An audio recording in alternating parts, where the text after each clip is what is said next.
I'd like to give a special welcome to those of you who are joining us for the first time and you're participating in your first call. I truly am honored that you really are allowing me to join you in whatever place you are in your life's journey. And really my purpose for teaching this lesson today is to help all of you have a shift in how you view your impact on the world. And from that shift, you are then caused into living a fuller, expressed life. So let's get started. Have you ever been sitting on an airplane and you see those airline magazines that are sitting right there in the seat back pocket right in front of you, and you know, if you're flipping through those magazines, you start seeing all these different articles that kind of catch your interest, and you'll notice that a lot of times you'll see these kinds of ads about the world's greatest plastic surgeons or the greatest orthopedic surgeons in certain cities.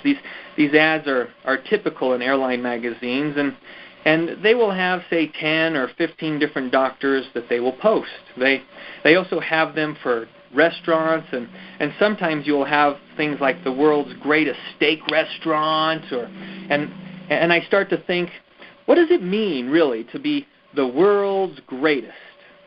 We hear those words like the world's famous this, the world's famous that. But what does that really mean to be world famous?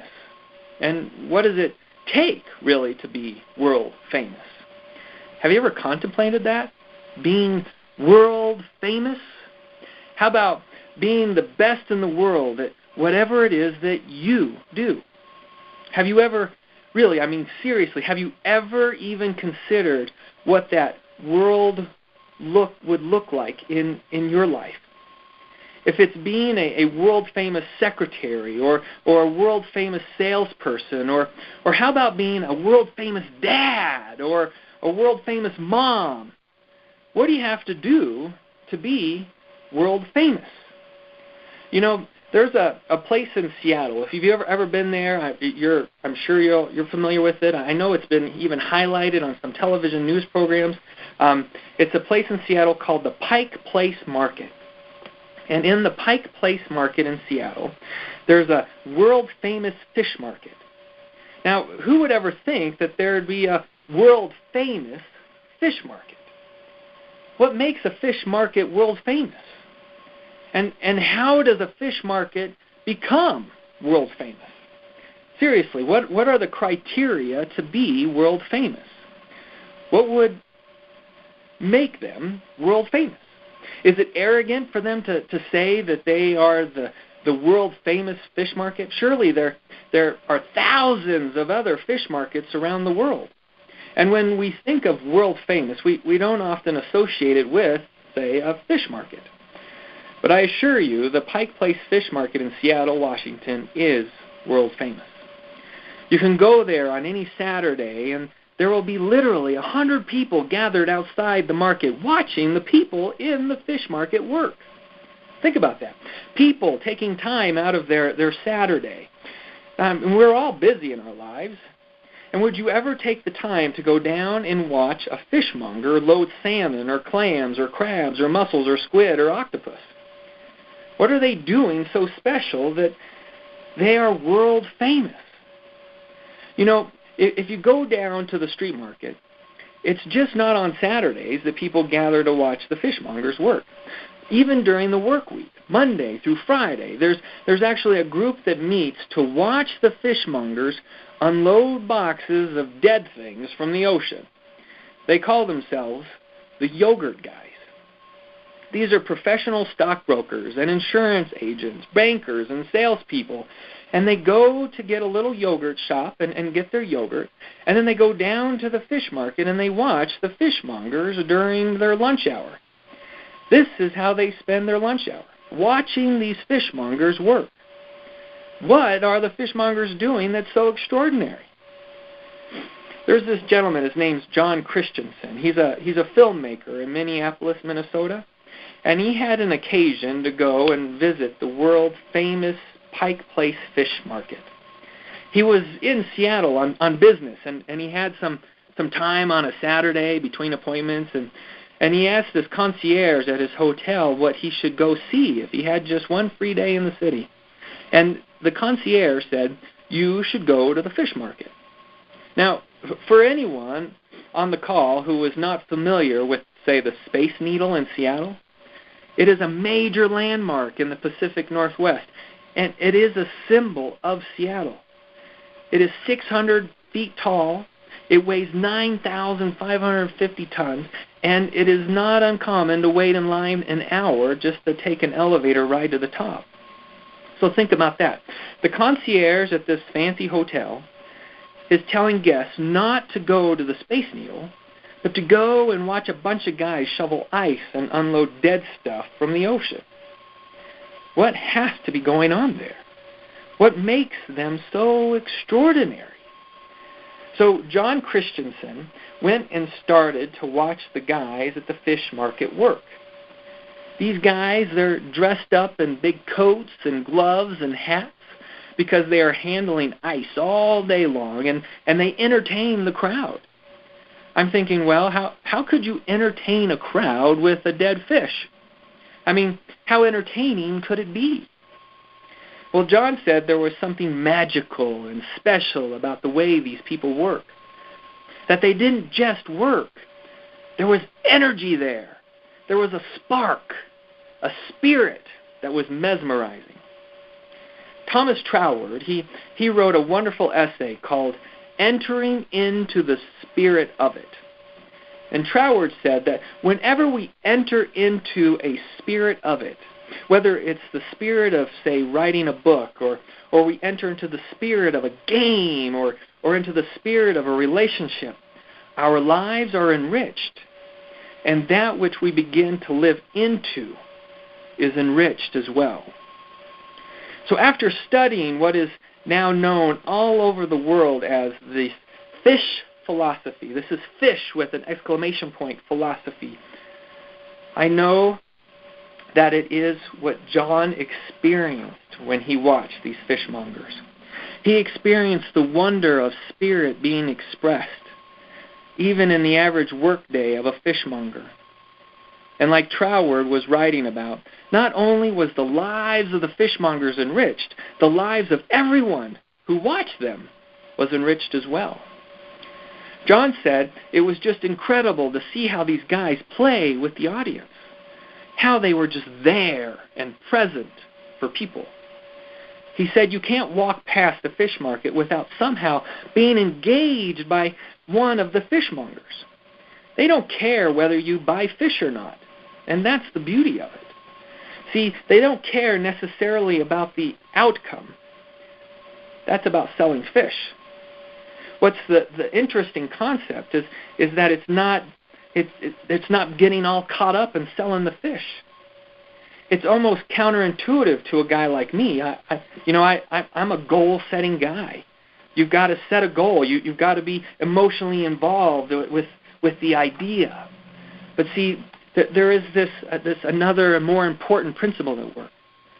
The fishmongers aren't attached to the outcome as much as they are attached to their participation in getting the outcome. Now let me emphasize that. They're not so attached to trying to sell fish. They're attached to their participation in the process of selling the fish. So once they set the goal to sell a certain amount of fish or so many pounds of shrimp or whatever the goal is that day, once they set that goal, they never give it a second thought. What they do is they enter into the spirit of their work and they say, what am I going to do to manifest what it is that I want? What am I going to do to manifest what it is that I want? They enter into the spirit of the activity necessary to create what it is that they want each and every day. They are focused on being the person who can sell that amount of fish that day. So I mentioned that John, he was a filmmaker. And after seeing the fish market, he went back to Minnesota. He pulled out his crew off a job that they were working on. And he said, hey guys, we're flying to Seattle. And John's company made a film and a book called Fish with an exclamation point. He created a book also called Fish, and he captured the whole philosophy that's going on with these fishmongers. John states that this is a business philosophy. This is a business strategy. This is more than that, really. For me, I like to think that this is a life program that we could learn from these fishmongers. See, this is how people should be living their lives. We should all have a goal of being world famous in every aspect of our lives. See, when a fishmonger goes to work at the Seattle Pike Place Fish Market, they don't go to work as if they are working at just any ordinary fish market. They go to work with the intent of being world famous. That's their attitude. Their attitude is that. They are world famous. That's what has made the fish market world famous. Now, I suppose when they started, they probably weren't world famous. They probably weren't even famous in Seattle. But it was their intent, their purpose, their attitude, and their participation in entering into the spirit of it that made them world famous. Listen to these numbers. 10 years ago, John videotaped and interviewed the workers at the fish market. And they made a 22-minute DVD and small book on the fish philosophy. The book is one of those small books with a huge message. Maybe you've read the book, Who Moved My Cheese? That's a little book that really is a good book on focusing on what your priorities are. Or maybe the little book like Don't Sweat the Small Stuff. These are small books that have a big message. It's not like reading Thomas Troward's or the book Think and Grow Rich or As a Man Thinketh. It's just this little book with a big message. And John Christensen's company has sold over $50 million worth of the book and the video in 10 years. Nearly every Fortune 500 company had adopted all or some of the fish philosophy into its corporate culture. $50 million of an idea from watching 12 guys go to work every day in what would appear to be just a normal fish market. And they turned a normal fish market into an extraordinary world-famous vision. And they lived into that vision. And now, the Pike Place Fish Market in Seattle is world-famous. Film crews and corporate CEOs from all over the world have come to watch the fishmongers work and learn their philosophy. Some of you might be familiar with flying on Southwest Airlines. You know, Southwest Airlines isn't like any other airline. They are reported to be more fun. You know, they tend to really do things differently. You've got to check out a YouTube video on Southwest Airlines that people tend to really seem to have fun watching it. If you just look on YouTube and look up Southwest Airlines, you'll see this hysterical video about their airlines. And it shows that everybody in the plane starts to laugh and joke, and they're having fun on the Southwest Airlines flight. It's a different experience from perhaps some might experience on different airlines. And what you're witnessing is what they call their fish philosophy at work. Herb Kelleher, he's the founder and chairman of Southwest Airlines. He implemented the fish philosophy into the airline culture there. And they are now one of the number one airlines in the world. Companies like Google, American Express, Microsoft, Dell Computers, world-famous organizations, what do they all have in common? They have implemented this fish philosophy. They have all implemented this program in their companies. So what are the principles that these fishmongers came up with? Certainly you would think this would have to be some complicated strategy, right? These would have to be very deep, meaningful principles, and they are meaningful. Maybe they are deep, but they really are so simple. They are almost hidden right there in the open for any of us to apply in our own lives. And it's just it's not just how about we can, say, implement this into a business like those that I've named. It's how can you implement this into our own lives. We can be world famous moms and dads. We can be world famous in whatever we choose to do. Have you ever considered starting your day with your children or your spouse or going to work and saying, you know what, I'm going to be world famous? I never have considered that. I never even contemplated it. Now, I want to be very good at what I do, but it just never really occurred to me to be, say, a world-famous husband. Sure, I guess it would be nice to be world-famous as a speaker someday, but why would I limit myself just to be world-famous in some career? Why not be world-famous in everything I do? Why not be a world-famous friend? See, we never think of a world-famous friend, do we? We don't think of being a world-famous mom or a world-famous dad or a world-famous spouse. Typically, when we think of world-famous, we think of, say, of an entertainer or a sports hero. And certainly it works great in business, but this is how we should live every aspect of our lives. So a friend of mine recently told me that he was out in Salt Lake City working with a restaurant chain. And this restaurant chain had hired him. It was a restaurant chain called Wingers. And he tells me how he asked the owner, Eric Slaymaker, and his brother Scott, what it is that they wanted to create. And they said they wanted to have good food and have a place where families could come and have fun. And they wanted to build their brand and to expand beyond their current 40 locations. Well, so my friend goes on to tell me that he asked them, have you ever contemplated being the world-famous place for wings and ribs? And, it never even occurred to these guys. It never even occurred to them that to be world-famous. They thought, well, we can't really be that. I mean, sure, you can probably have a world-famous steakhouse or maybe a world-famous seafood restaurant, but being world-famous for chicken wings? So my friend looks at them and says, well, why not? Why not be world-famous for chicken wings? And these owners say, well, I don't know, it's just chicken wings. And my friend, he says, well, as long as you look at your business as it's just chicken wings, it will be just chicken wings.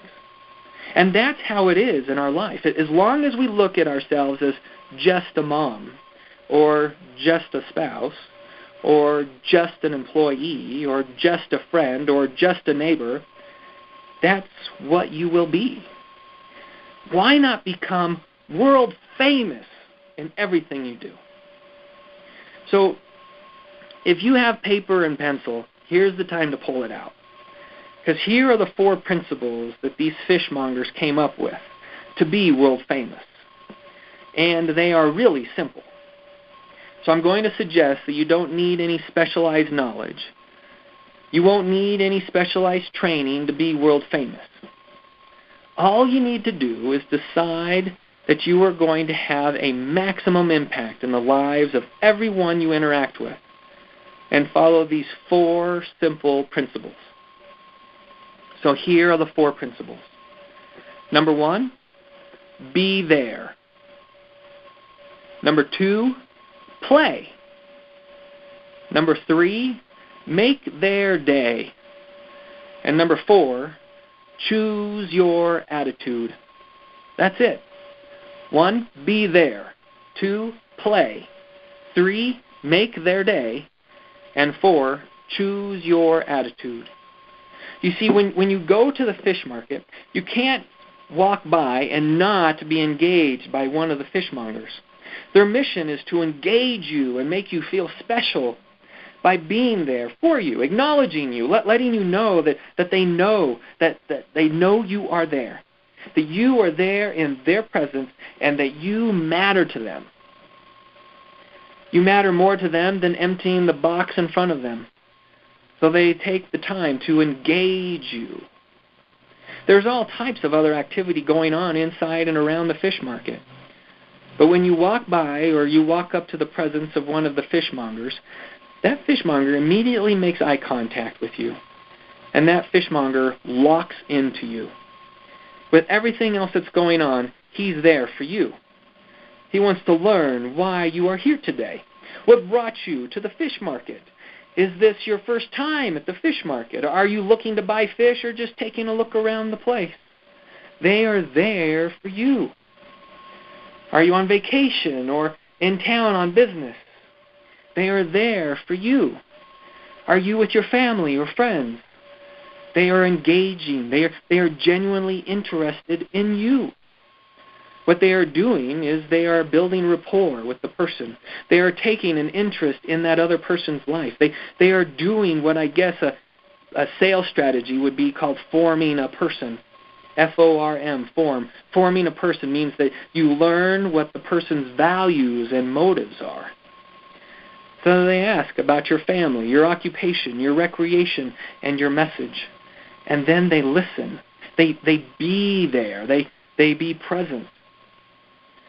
What's a way that you can be there for your friends? Be there for your children. Be there for your spouse. Be there for your neighbors. Do you know if you just implemented that, you would be on your way to being world famous to those people. The second principle is to play. Now, there's a difference between just kind of being juvenile and playing, but they are playing for a purpose. When you watch a video or if you've gone to the Seattle Pike Street Fish Market, you will see that somebody will order a fish, whether it's a salmon, a snapper, or tuna, or whatever it is. To see the fishmonger pick the fish up and say to the guy behind the counter, "Incoming salmon!" and throw the fish right across the market. And everybody screams and hollers, and the guy catches it and puts it on the scale. Man, somebody will order a dozen crabs, and the next thing you know, you see 12 crabs flying through the air, or a big bag of mussels, and you'll see the bag of mussels flying through the air.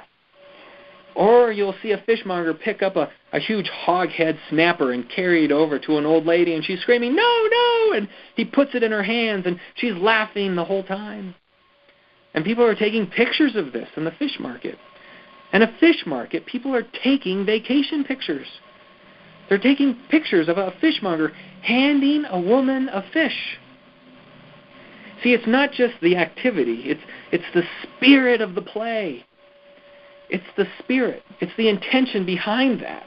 He's playing with her. He's been there he's being there with her. It's not about throwing the fish. See, think of things that you do every single day in your life and how you can add the spirit of play to that. What we want to do is we want to tap back into the resources of curiosity and imagination. You know, I think back to my grandmother, my mom's mom. We called her Mago, M-A-G-O. I don't really know why, but her name was Mago. And when I think about this concept of being world famous, man, I know everybody loves their grandmother, but my grandmother, she was really special. She was world famous in my book. And what made her world famous? I mean, she had these quirky little behaviors, and it was always fun being around her. She was known for her world famous bowl of cream of wheat cereal. Cream of wheat. Now, it wasn't just a bowl of cream of wheat that made it special. And she made everything special. She made it fun for us to recycle cans and then turn those cans in to get some money to go shopping with her. When we go to grandmother's house, you know, all of us cousins, when we were all little, we'd all want to know who got to go get the recycling with Mago. I mean, it's recycling. But she made it fun. She entered into the spirit of it. It was play, and it was fun. The next principle is to make their day. They start out every single day at the fish market saying, "How are you going to show up today so that we can make somebody's day?" They believe they have within them the power to create an experience for everyone they meet. that would make that person's day. You're going to interact with a lot of people today. So how are you going to make their day better? What are you going to do today that's going to create an extraordinary experience for them? What are you going to say to somebody? How are you going to be there? How are you going to play with somebody in such a way that it makes their day better?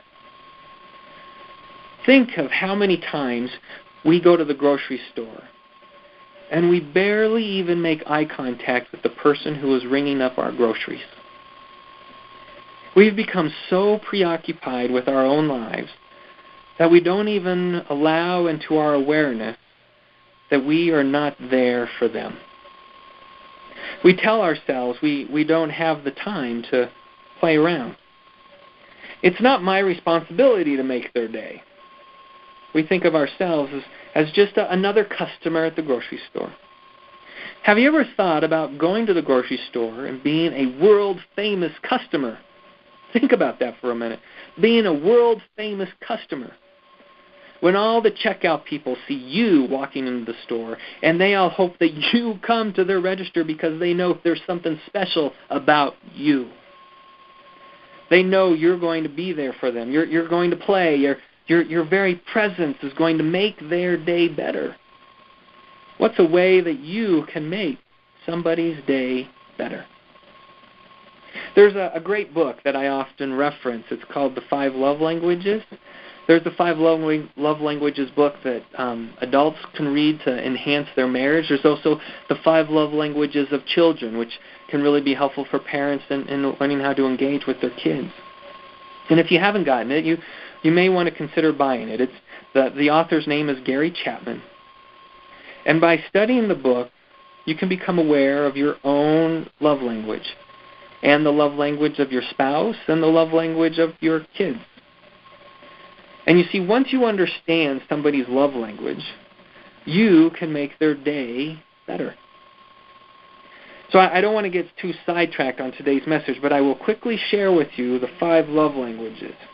And I won't go into too much depth.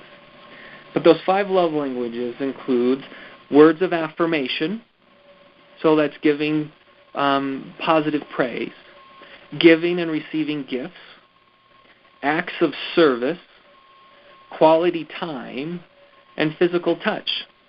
So again, they're words of affirmation, gifts, acts of service, quality time, and physical touch. So once you know someone's love language, you can begin to speak to them at levels that create maximum impact. So one of my wife's love languages is gifts. So now she might like expensive gifts, but for her it's not about that so much. It's truly the thought. So the price doesn't really matter. So let me give you an example. If we are going somewhere and I have to stop for gas, and then say I run into the store and I buy her a little bite-sized Snickers bar and I give it to her, that small gift just lets her know that while I was pumping gas, I was thinking of her. And you know, that Snickers bar makes her day. It makes her day better. It might have cost me 75 cents. And I can make somebody's day better for 75 cents. I become a world-famous husband for 75 cents. And the intention of making her feel special. See, we really want to start to think. In the next 365 days, you're going to create another year of your life. And you're either going to do that by default or intentionally by design. The choice is yours. Now, and choice, that is the last principle. The choice is in choosing your attitude. Look, I know I'm looking at the world through probably some rose-colored glasses. And as a clinical psychologist, I can tell you, I know that everybody's got some stuff that they're dealing with. I know that there's stuff. I know life has stuff in it. I know that there are times that there are big bags of stuff. And we all have it. But the truth is that we're always going to have stuff. We're always going to have it. Bad things happen every day. And some of those are worse than others. I know many of us have experienced loss. I remember 4 years ago, after my dad died, it felt to me like the world would end.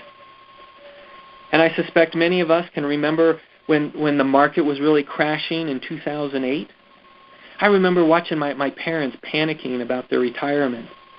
I have friends who work in the real estate who now are out of work. I remember also hearing about people who were thinking of taking their own lives because the market was so bad then.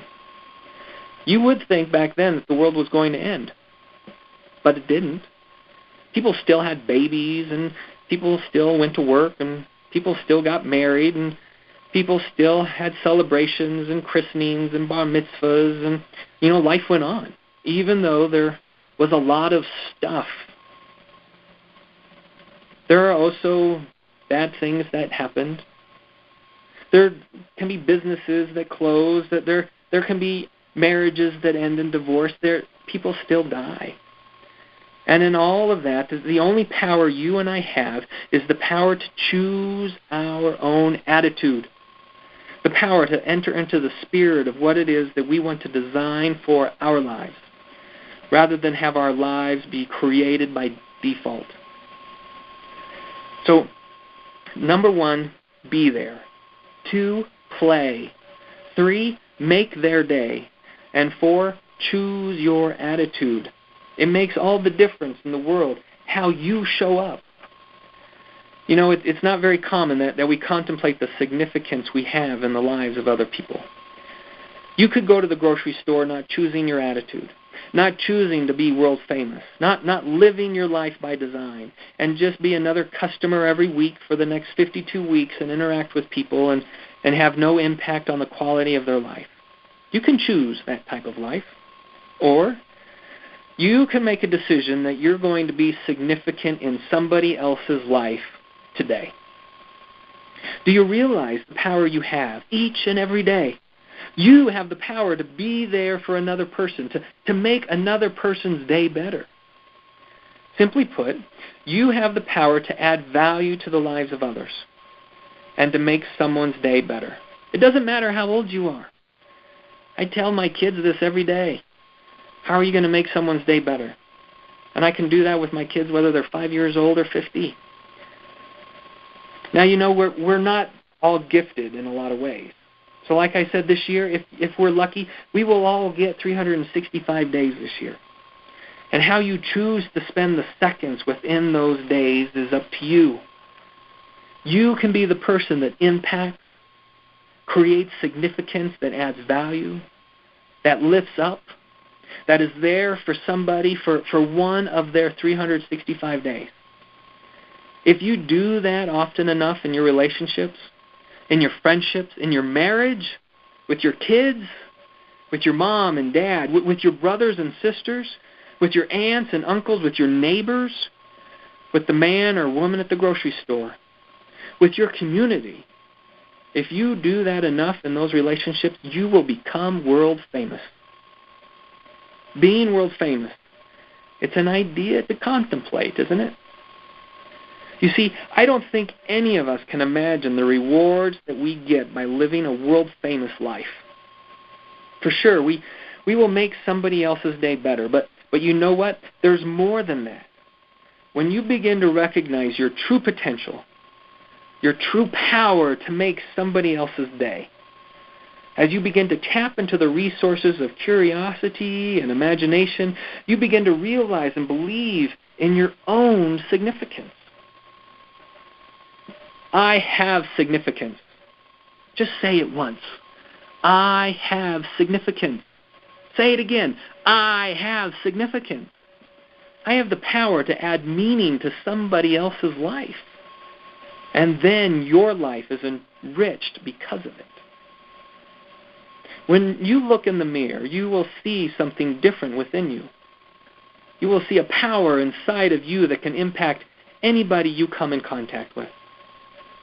It's a choice we can make. And not only do we enrich the lives of other people, we enrich our own lives by doing it.